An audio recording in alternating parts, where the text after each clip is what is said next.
A dry breeze swept through the town's only crossroads, lifting the hem of the girl's frayed dress as she stepped into the sun without hesitation. Her boots didn't match, her hair was uneven, scissored by her own hand, and the townsfolk, lined like fence posts along the general store porch, fell silent as she passed. She didn't beg for water, didn't ask for work, just leaned on the well's edge, eyes closed, listening to a world that had never listened back. She was 19, but her silence made her older. Some said she was cursed. Others said she'd run from a man with law ties. But no one dared speak loud enough to be quoted. From the southern trail, he arrived. A man built like timber and silence. Sawyer Creed, 26, tall enough to make doorframes creak and quiet enough to unsettle horses.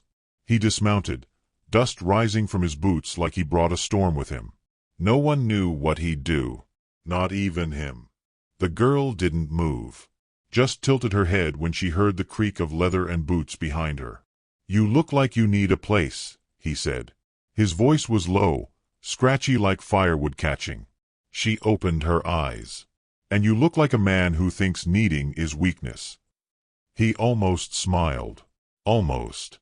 Mrs. Hargreaves, watching from the porch, hissed between her teeth. "He's taking her in. Just like that. No name. No past." Sawyer turned, met their stares. "Better the girl be claimed than left for vultures," he said, not bothering to raise his voice. Lark Maddox. That was her name, though she didn't offer it then. Not when he asked, not when he gestured toward his horse.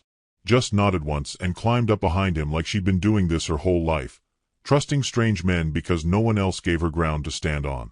The ride out was silent. Her hands didn't touch his back.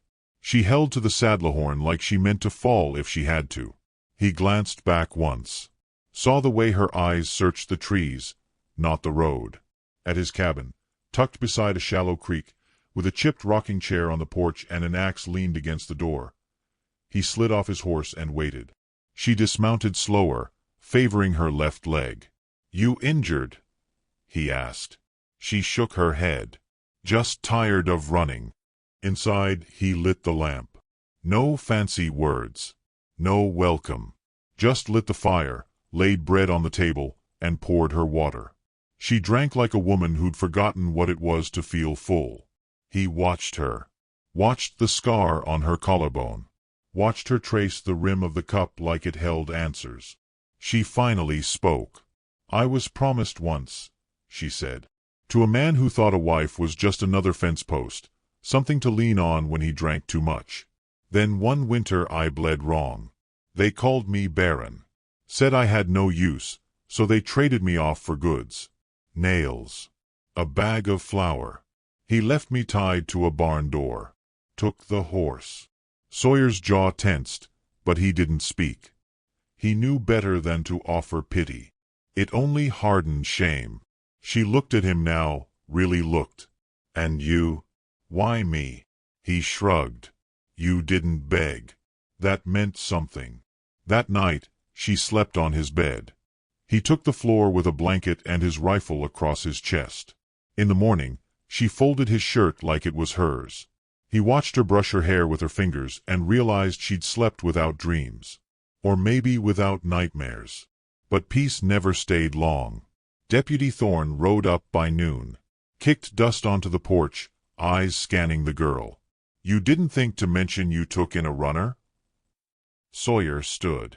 "I didn't ask if she was chaste." Thorne snorted. "Sheriff from Cross Ridge's been looking for her. Says she was stolen property.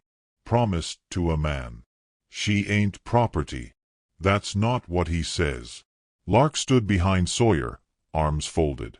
"Let him come, then. Let him say it to my face." Thorne looked between them, then spat in the dirt and rode off. By dusk, the riders came. 3 of them. All wide-legged and armed. One with a toothpick in his mouth and a crooked smile that didn't reach his eyes. "Well now," the lead one said. "That's the girl. Told you we'd find her tucked up with some pitying rancher." Lark didn't step back. "I left. You didn't own me then. You don't own me now. You were spoken for. That don't change just 'Cause you got tired of obeying. Sawyer stepped between them, calm. She's not going with you. You gonna shoot us over some barren girl? I've shot men for less. The tension crackled. One of the men raised his hand, but Lark moved first. Not to fight, but to speak. I may not carry children, she said, loud and unshaking, but I carry stories. I carry names no one remembers and bruises no one sees. I'm not yours because you said so.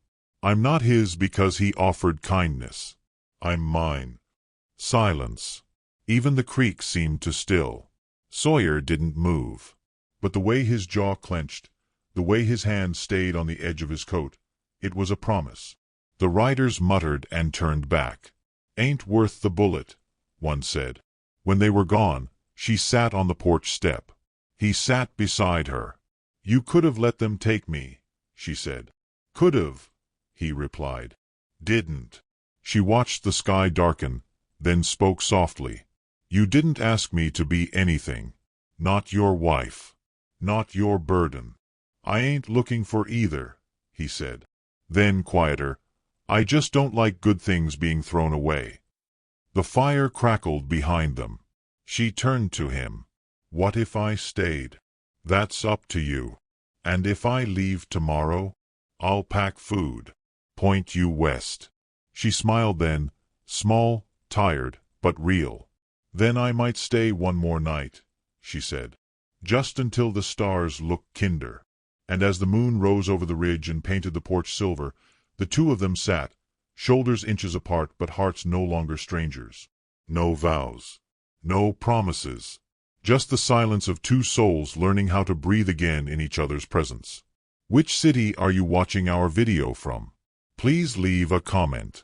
Please subscribe to the channel as well. Thank you.